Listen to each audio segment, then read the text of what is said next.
This is the Future of Automotive with Steve Greenfield. Welcome back to the latest episode of the Future of Automotive on CBT News, where we put recent automotive and mobility news into the context of the broader themes impacting the industry. I'm Steve Greenfield from Automotive Ventures, and I'm really glad that you could join us this week. Well, I was invited to visit Doha, Qatar this week to kick off the Autonomous E-Mobility Forum with the keynote address for the conference. I'm trying to get out to a few international mobility-related conferences per year to both meet potential investors as well as early-stage companies for potential investment. As an example, I was over to Dubai last year to moderate the mobility stage at the GITEX conference, which is the largest technology conference in the world. And in 2 weeks from now, I'm over in Amsterdam to present at Autos Buzz, a large third-party automotive marketplace conference. Not surprisingly, Qatar proved to be both a fascinating country and really fun to visit. Oil reserves were first discovered here only 85 years ago, back in 1939. Prior to that, the primary industry was, believe it or not, diving for pearls. Extraction of oil was, however, delayed by World War II. Oil exports didn't begin until 1949, and oil revenues quickly became the country's main source of revenue. These revenues were used to fund the expansion and modernization of Qatar's infrastructure. So it struck me as very ironic that a hyper-wealthy country that is so dependent on the export of fossil fuels is at the same time so aggressively pursuing vehicle electrification and autonomy. It was exciting to see how Qatar has a very ambitious 2030 plan to drive both vehicle electrification and autonomy. Much of this momentum began as a result of the country's transformation in preparation for the 2022 FIFA Soccer World Cup. The Qatar 2030 National Plan has been launched to serve as a clear roadmap for Qatar's future.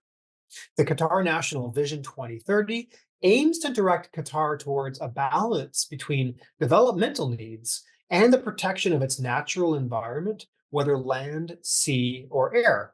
For example, they've already converted over 70% of their transportation buses to electric, with a goal to get to 100%. And their light rail system is already electric. In addition to a focus on the transition to electrification, the Qataris have also aggressive targets to transition to autonomous vehicles. The Autonomous E-Mobility Forum that I attended over here was designed to bring together an international network of senior officials, policy, and technology experts, including speakers and representatives from government, industry, academia, the media, and hundreds of attendees. It provided a timely platform for stakeholders to gather and develop know-how and recommendations towards the actual implementation of autonomous e-mobility in a real-world setting. In addition to their aggressive focus on making the transition to electrification and autonomy, Qatar is increasingly focused on investing in venture capital firms. Back in February of this year, the Qatar Investment Authority announced the launch of Qatar's first venture capital fund of funds, which is a strategic investment program to foster innovation within Qatar. The fund of funds program will invest more than $1 billion US in international and regional venture capital firms. The program will have two key objectives.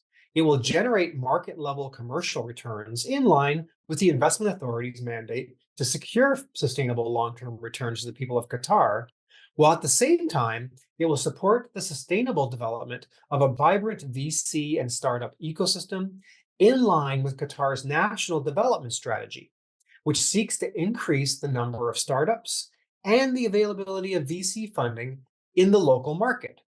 The program aims to attract leading international VC funds and entrepreneurs both to Qatar and the wider Gulf Coast region, bringing deep VC and startup expertise and contributing to the growth of a local and regional base of venture capitalists and founders. So back to this week's conference, I was asked to both kick off the forum with a keynote presentation, during which I provided the audience with a framework to think about the future of mobility, as well as then moderate the final panel discussion of the conference to recap the conference for attendees. Overall, I was very impressed with the conference. I learned a lot, had a number of high quality meetings while I was over for the visit. It was my first time in Qatar, but I look forward to getting back for future conferences to see how the country's focus on both electrification and autonomy continues to aggressively expand. So with that, let's transition to our companies to watch. Every week, we highlight interesting companies in the automotive technology space to keep an eye on. If you read my weekly Intel report, we showcase a company to watch and then take the opportunity here on this segment to share that company with you. Today, our new company to watch is called 18 Wheels. You really need to see the video of the solution to believe it.